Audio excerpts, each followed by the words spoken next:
council for questions. That will not be a problem.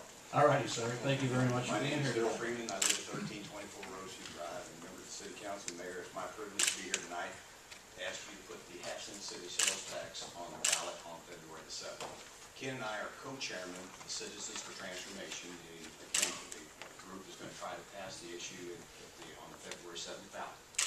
I was here a couple weeks ago, and I want to remind you, you heard about Missouri State Penitentiary. Currently, Missouri State Penitentiary is an asset to this community. If something isn't done in a matter of a few years, that's going to become a major liability to this community as those buildings continue to deteriorate. There has been no major maintenance money spent on those buildings between 2002 and 2004 to this date.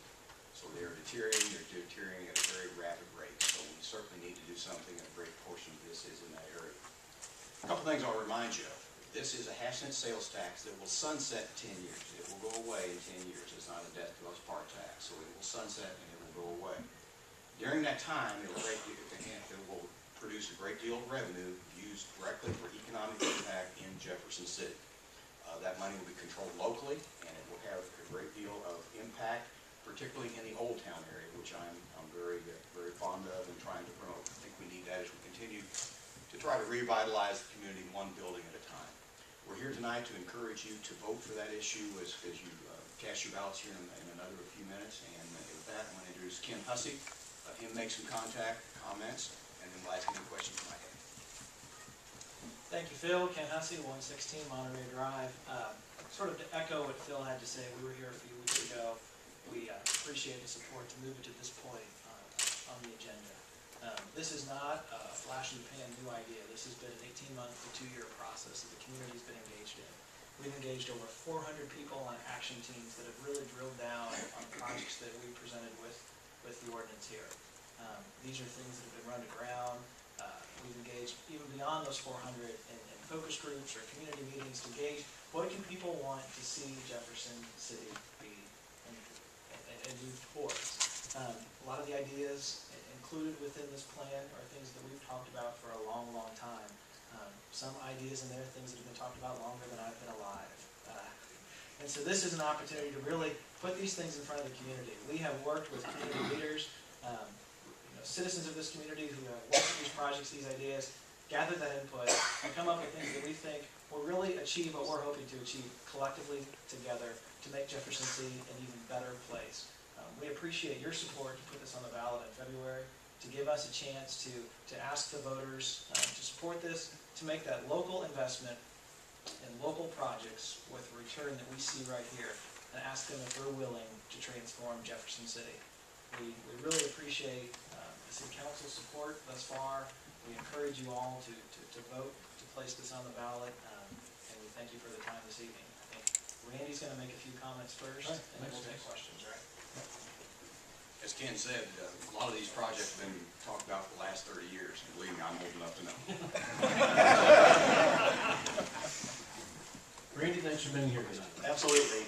Mayor, members of the council, my name is Randy Allen. I'm the chairman and CEO, president and CEO of the Jefferson City Area Chamber of Commerce. I'm here to really do one thing only, and that is to make a report to you about the status of the MOUs and agreements that are, I guess, partly contained in this transformation project. Several of the council had asked me to do that at the last time that I was here, so I'd be glad to do it. The first of which is obviously an MOU with the state of Missouri regarding the Missouri State Penitentiary. One of the concerns in the community is that you've got these plans and they all look good. What if the state doesn't do what we want to do? I will report to you tonight that we've had several conversations with both the governor's office and the Office of Administration about the details of transformation. And as you know, they were heavily involved because of the efforts of Senator Kehoe and Kelvin Simmons to actually allow the Office of Administration to participate in this action team work. And so they are very much on board with the transformation. Obviously, it hasn't been reduced to writing yet at this point in time, and there's a lot of detail to be provided, but we hope to have an MOU by January 1st of 2012. Again, working with the state, and that MOU will likely be with the city and the county and probably the transformation group itself, because it contains so many things with regard to what we're talking about here tonight. The next one that we had a question about was the likelihood that we could acquire the property on McCarty Street behind the Hawthorne Bank that the Hawthorne Bank owns at this point in time to put a 400-car parking garage. Again, question the ability of this transformation group to be able to accomplish that.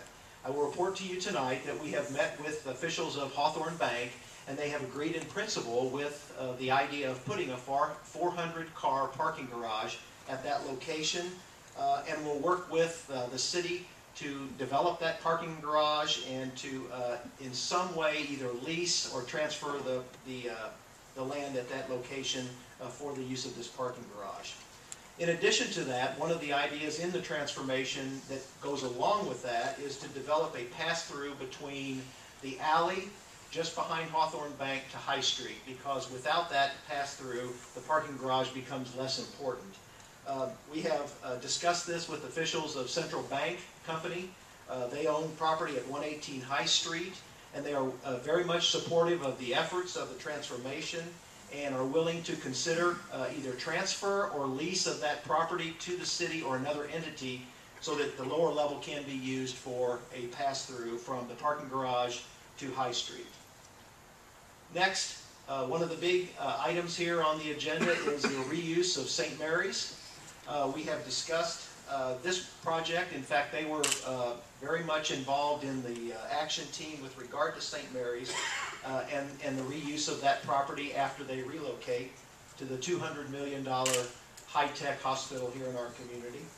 And they have agreed, obviously, to look at the reuse of that, agree with the transformation projects, and again, are willing to have that project go to a private developer, if that's the way that it turns out, and reuse that facility to the best benefit of Lincoln University and the other items in the transformation project.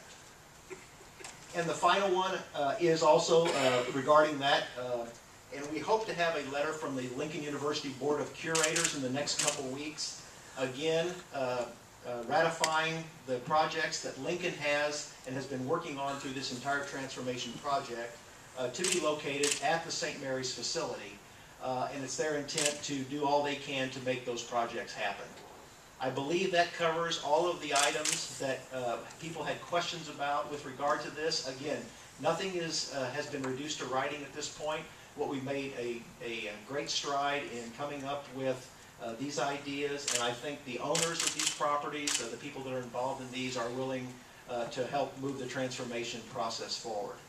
And at this time, I guess we'd answer any questions you might have. Okay, questions for Randy, Ken, or Phil?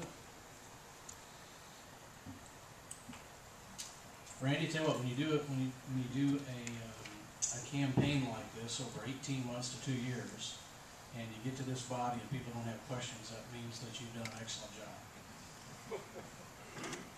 Thank you, Mr. Mayor. And I think this was very much a team effort, and most of the people in this room were involved in it, and I think that speaks for itself.